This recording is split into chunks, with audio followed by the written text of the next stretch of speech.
Ah, sir, naparito po pala ako para humingi sana ng pabor. Para ba to dun sa darating na eleksyon? Opo, sir. Baka pwede niyo po sana akong suportahan. Alam mo naman siguro na hindi ako nagbibigay ng suporta kung kani-kanino lang, di ba? Alam ko po yun, sir. Kaya nga, naganda na ako ng mga babae dyan eh. Para gumanda-ganda naman yung mood niya. Magaling kang bata ka, ha? Para kang Boy Scout. Lagi kang handa. Pero may ba tayo, ha? Nasubukan mo na bang pumunta sa isang handaan? Tapos, diretso ka dun sa may bahay. Parang matitikman mo lang na pagkain ay yung para lang talaga sa pamilya. Ano pong ibig niyo sabihin, sir? Ang gusto ko kasing matikman, yung handang hinahain lang sa tahanan mo. Ano po? Yung misis mo. Iba dating artista yun? Si Ea? Yes, si Ea. Gusto ko siyang makilala. Papaalala ko lang sa'yo. Nakakapasok ka sa opisina ko. Nakakausap mo ko. Nahihingan mo ko ng pabor. Ngayon pa ba? Ngayon mo pa ba ako tatanggihan? Hindi po, sir. Sige po, subukan ko po siyang kausapin. Babalikan ko po kayo. Yan. Yan ang gusto kong ugali. Madali kang kausap. I think we can do business. Sige po, sir. Una na po ako. Salamat sa pagpunta.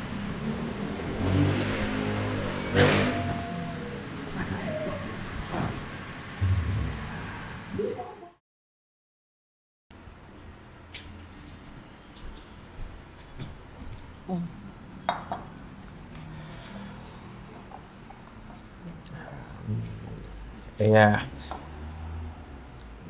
gusto sana kita makausap eh. Ano naman to, Ian? Kung problema to tungkol sa pera, ito papayag gamitin mo yung savings natin, ha? Hindi to tungkol sa pera. Tungkol to kay Sir Dave. Sir Dick? Bakit? Anong meron? Ang gusto niya? Lumapit kasi ako sa kanya eh, para sa eleksyon. Meron siyang hinihinging kapalit. Kapalit? Anong kapalit?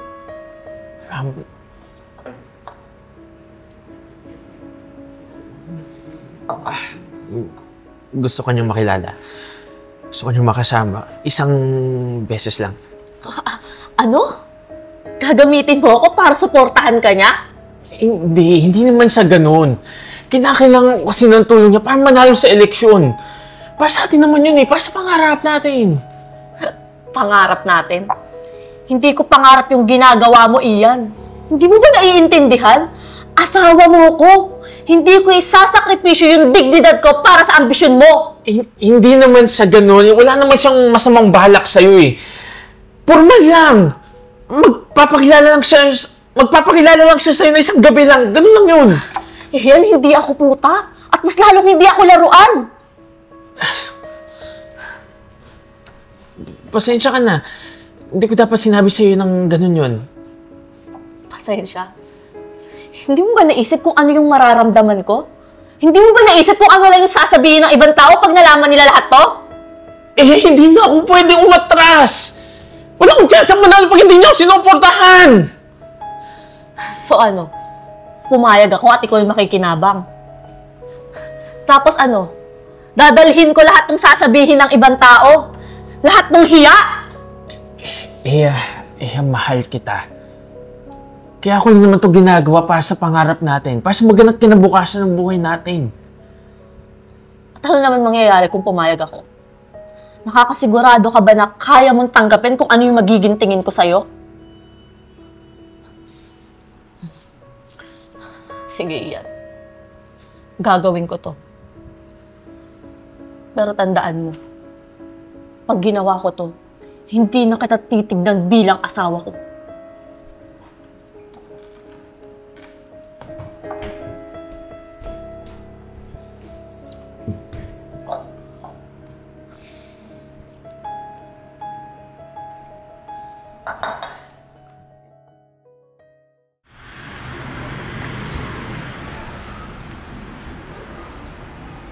Babe, kamusta? Anong nangyari? Nagkausap na kay Sir Dave? Babe, mahal.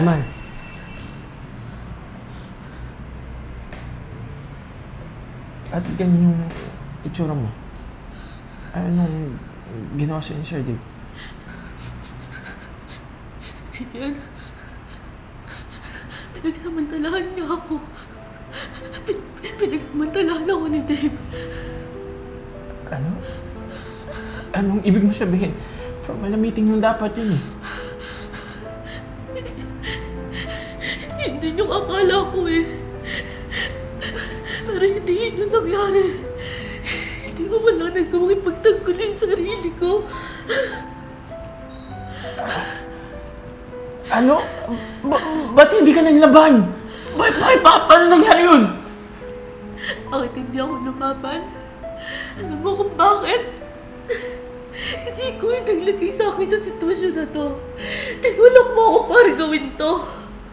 Hindi ko naman alam na gito yung mangyayari. Ang usapan lang yun. Usapan? Iyan, pinamigay mo yung katawan ko. Pinamigay mo ako sa kanya para lang sa ambisyon mo. Anong klaseng asawa ka?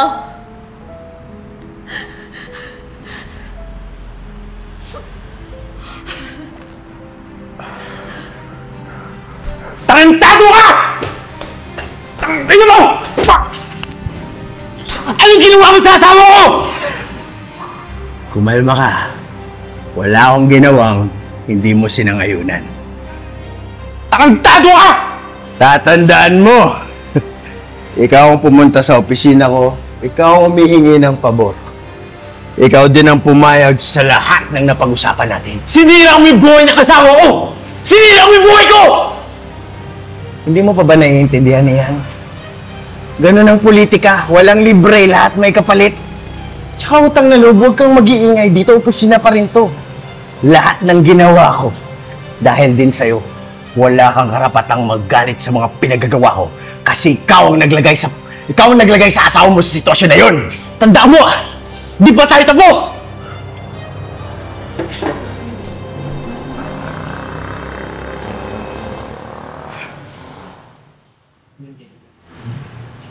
Kahit papaano, malakas din sumuntok yung putang na yun, ha?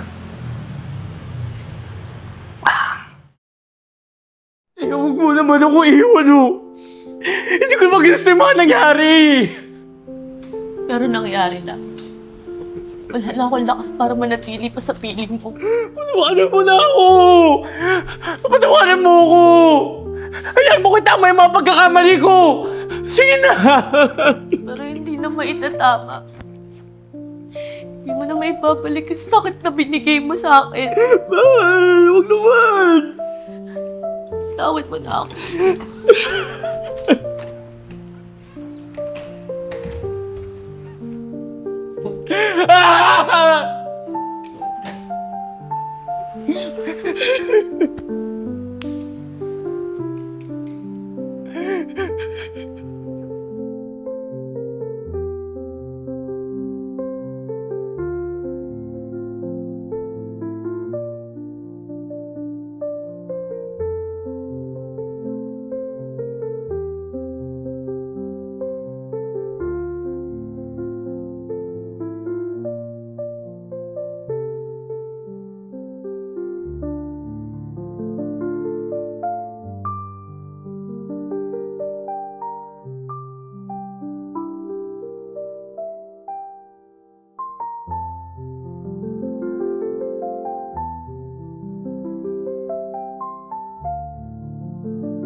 Ano iyan? Gagamitin mo ako? Para... Wait lang pa. Okay. Ba yan? Ang ganda na eh! Ang ganda na! Nililipat kasi siya, sabi niya. Kaya... Sir Jun, oh!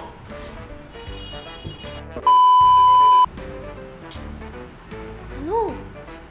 Ano yun? Baka ba sasabihin mo doon? May pangarap ka pa.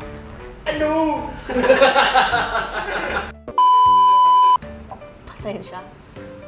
Hindi mo ba naisip kung ano yung mararamdaman ko? Hindi mo ba naisip kung ano lang yung sasabihin ng ibang tao pag nalaman nila lahat to? Pangit mo. Oh, bobo. Oh, ayun oh, ambisyon mo. Oh, tama naman na. Oh, tapos na tayo dun sa ambisyon mo. Di ba? So ano yung iisipin ng mga tao pag nalaman nila to? Mahal, hindi na tayo pwedeng umatras. Hindi mo mananalo kapag di natin... Fuck, sorry. Kaya ako lang naman to ginagawa para sa pangarap natin. Para sa magandang kinabukasan ng buhay natin. Ba yan? Konti na lang. Ang ganda na. O sige. Sige. Kaya 3 seconds. Ay, hindi ko naman ginusto to eh. Ang alam ko, formal na meeting lang yun.